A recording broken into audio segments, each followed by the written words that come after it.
तो आज संसद में 151 सांसदों को सस्पेंड कर दिया गया।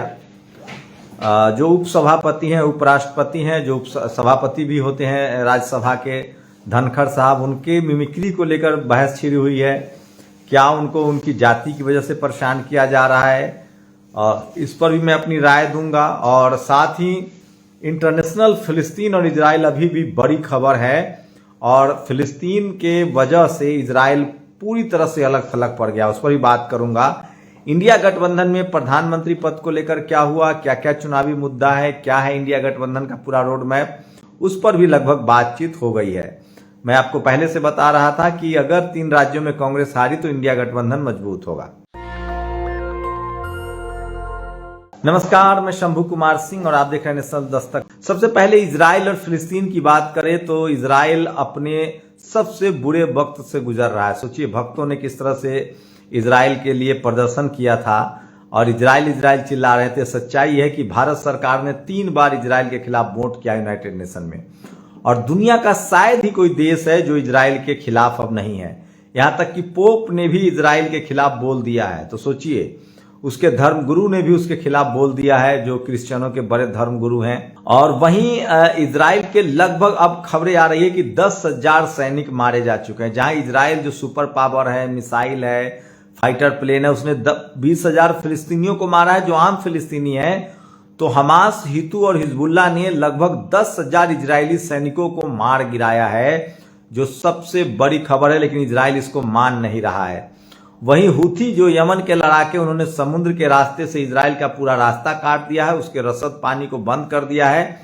और वहीं हिजबुल्ला लगातार जो एयर स्ट्राइक कर रहा है इजराइल पर। तो इजराइल पूरी तरह से अलग थलग पड़ चुका है। खाड़ी देश एकजुट हो गए हैं, दुनिया के तमाम देश, एक भी देश नहीं है जो खुलकर कहे कि हम इजराइल के साथ हैं। अमेरिका भी चोरी चुपके से मदद कर रहा है, लेकिन अब वो भी मदद नहीं पहुंचा रहा है, क्योंकि समुद्री रास्ते को बिल्कुल हूथी ने बंद कर दिया है। तो इजराइल अपने सबसे बुरे वक्त में, और ये सब इसलिए हुआ कि एक प्रधानमंत्री जो तानाशाह है और जिसकी सत्ता पर ढीली पकड़ हो रही थी, उसने राष्ट्रवाद के नाम पर अपने ही देश के युद्ध में धकेल दिया। तो जो सरकारें आपको भोजन नहीं दे सकती, वो राष्ट्रवाद के नाम पर आपको युद्ध में धकेल देती हैं। ऐसी सरकारों से सावधान रहिए। यही वजह है, सोचिए, हिटलर के बाद दूसरा सबसे बड़ा तानाशाह बेंजामिन नेतन्याहू को माना जा रहा है। लोग कहते थे कि चीन का तानाशाह है, रूस का तानाशाह है, रूस वाले ने भी फंसा दिया है। तो सोचिए, ये जो पूरा जो फिलिस्तीन का पूरा मामला है, वो अभी भी प्रायोरिटी पर बना हुआ है। और पूरी दुनिया में सबसे बड़ी खबर इजराइल और फिलिस्तीन है। और इसके बाद जो सबसे बड़ी खबर है कि इजराइल और फिलिस्तीन में इजराइल बैकफुट पर है और फिलिस्तीन अपनी आजादी की लड़ाई से पीछे हटने के लिए तैयार नहीं है। दूसरी बड़ी खबर इंडिया गठबंधन की है। इंडिया गठबंधन में ईवीएम सबसे बड़ा मुद्दा होगा। चुनाव आयोग से भी मिलेंगे, और इंडिया गठबंधन ने लगभग तय कर लिया है कि अगर वो चुनाव जीते 2024 में, तो ईवीएम से अगला चुनाव नहीं होगा, ईवीएम को बैन किया जाएगा। एक बात। दूसरी बात, प्रधानमंत्री कौन होगा, प्रधानमंत्री कौन होगा, इसको लेकर साफ हो गया है कि इंडिया गठबंधन का प्रधानमंत्री का कैंडिडेट घोषित नहीं होगा। चुनाव लड़ेंगे, अगर वो चुनाव जीतते हैं तो मिल बैठकर बात करेंगे, ये भी फैसला हुआ है। और जो 151 सांसद सस्पेंड हुए हैं आज लोकसभा और राज्यसभा मिलाकर, 22 दिसंबर को सबसे बड़ी बैठक है। ये भी सोशल मीडिया पर सबसे बड़ी खबर है जो आज वायरल है। तो सोचिए कि मैं फिर कह दूं, 151 सांसद जो आज सस्पेंड हुए हैं। इस तरह के सस्पेंशन की कांग्रेस भी करती थी जब राजीव गांधी 400 सीट जीत के आए थे।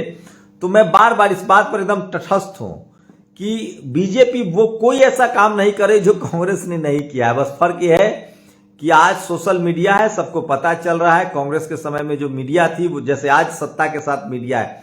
भारत की मीडिया तभी ईमानदारी से काम करती है, वो तभी पत्रकारिता करती है जब कोई दलित, पिछड़ा, आदिवासी सीएम हो या पीएम हो, लालू यादव मुख्यमंत्री हो, मायावती जी हो, या कोई दलित, पिछड़ा, आदिवासी हो, किसान हो, चौधरी चरण सिंह जैसे प्रधानमंत्री हो।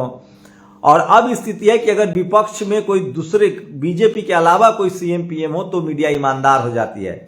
लेकिन 10 साल के पहले ये बात नहीं थी। तो सोचिए किस तरह से इंडिया गठबंधन ने लगभग तय कर लिया है कि प्रधानमंत्री का कोई कैंडिडेट नहीं होगा। 22 दिसंबर को उनका सांसदों के सस्पेंशन पर बड़ा कार्यक्रम होगा, बड़ा देश भर में वो प्रदर्शन करेंगे। उसके बाद दिसंबर तक सीट की शेयरिंग हो जाएगी। तो चुनाव तो आमने सामने 400-450 सीटों पर नरेंद्र मोदी को, बीजेपी को आमने सामने लड़ना होगा। इस बार मुकाबला ट्रायंगुलर नहीं होगा। तो इंडिया गठबंधन लगभग सही तय कर लिया है। एक बात। दूसरी बात यह है कि ईवीएम से चुनाव नहीं होगा, जाति जनगणना बड़ा मुद्दा होगा। तो अब ट्रायंगुलर तो मुकाबला नहीं होगा। तो पूरे देश में पॉलिसी उनकी यही होगी कि जो पार्टी जहां मजबूत है वहां वो पार्टी चुनाव लड़े, और ट्रायंगुलर मुकाबला लगभग 450 सीटों पर नहीं होगा, 50 सीटों का नहीं कह सकते हैं। वहीं मैं अभी भी कह रहा हूं कि ओवैसी और BSP supremo Mayawati, Chandrashekhar, Hanuman Beniwal, BRS, ये तमाम दल को भी इंडिया गठबंधन में लाना चाहिए। आज 28 दल गठबंधन में आए हैं। तो ये सबसे बड़ी खबर है जो सोशल मीडिया पर वायरल है। एक बंगाली सांसद है जो कि अपर ब्राह्मण सांसद है टीएमसी के। मैं फिर कह रहा हूं, इस देश में कोई भी दल हो, अगर उसमें सवर्ण नेता है तो उस स्लीपर सेल है आरएसएस और बीजेपी का। देखिए, इंडिया गठबंधन चुनाव तभी जीतेगा, ये मेरी निजी राय है, आप लोग बताइए सही हूं गलत हूं। जैसे कांग्रेस, बीजेपी मुस्लिम समाज को टिकट नहीं देती है, 20% 15% इस देश में मुस्लिम आबादी है, बिल्कुल टिकट नहीं देती है, कहती है कि वो हमें वोट ही नहीं करते हैं। विपक्ष को भी जनरल कैटेगरी के लोगों को टिकट नहीं देना चाहिए क्योंकि वो उनको वोट देते नहीं है। उस टिकट का इस्तेमाल उनको एससी एसटी ओबीसी को बढ़ाना चाहिए। एससी एसटी ओबीसी को रिजर्व के अलावा टिकट दीजिए, ओबीसी को टिकट दीजिए, किसान कम्युनिटी को, जाट, पटेल, मराठा, गुर्जरों का टिकट बढ़ाइए, तब जाकर जो है इंडिया गठबंधन बीजेपी को हरा सकता है। क्योंकि एजेंडे पर आपको आना पड़ेगा। जनरल कैटेगरी को टिकट देना पानी में फेंकना है, क्योंकि जनरल कैटेगरी के लोग वोट करते नहीं है। आज के डेट में वो सबसे ज्यादा बीजेपी को वोट करते हैं। जैसे बीजेपी मुस्लिम समाज को टिकट नहीं देती है, तो ये एससी एसटी ओबीसी को टिकट बढ़ाना चाहिए, अल्पसंख्यकों का टिकट बढ़ाना चाहिए। ये भी मुद्दा अगर नहीं अपनाते हैं तो ये लोग चुनाव हार जाएंगे। ईवीएम का भी एक बड़ा मुद्दा है। वहीं आज जिस तरह से धनखड़ साहब का मजाक उड़ाया गया, मैं फिर कह रहा हूं, इस देश में जो भी पार्टी है गैर बीजेपी के अलावा, वहां जो सवर्ण नेता हैं वो आरएसएस बीजेपी का स्लीपर सेल है। सोचिए, पूरा विपक्ष एकजुट था, मोमेंटम बना हुआ था, बीजेपी बैकफुट पर थी, उन्होंने धनखड़ साहब की मिमिक्री कर दी। धनखड़ साहब हो, जाट समाज से आते हैं, किसान कम्युनिटी से, आप उनका क्यों मजाक उड़ाएंगे? आप किसी सवर्ण नेता का मजाक उड़ाइए। बीजेपी में कमी है क्या सवर्ण नेताओं की? उस दिन राजीव शुक्ला कह रहे थे कांग्रेस वाले कि आप तो मलाई खा रहे हैं, किसान जाति से हैं, जाट हैं। तो ये समझिए, इस देश की सच्चाई है कि अगर मुस्लिम बीजेपी को वोट नहीं करता, अगर ये सच्चाई है, तो ये भी सच्चाई है कि जनरल कैटेगरी के लोग बीजेपी के अलावा किसी को वोट नहीं देते हैं। तो जो भी खासकर जो बहुजन दल, सपा, बसपा, आरजेडी, जेडीयू, जेएमएम, डीएमके, अगर ये दल जनरल को टिकट देते हैं तो ये पानी में फेंकते हैं। आप लोग की क्या प्रतिक्रिया? अपनी प्रतिक्रिया जरूर दीजिए, आपकी प्रतिक्रिया बहुत जरूरी है। लेकिन इंडिया गठबंधन अटूट तो हो गया, इसको आप तोड़ नहीं सकते हैं। और 2024 का चुनाव मजेदार होगा। प्रधानमंत्री नरेंद्र मोदी को आमने सामने का मुकाबला करना होगा, बैक 1 to 1।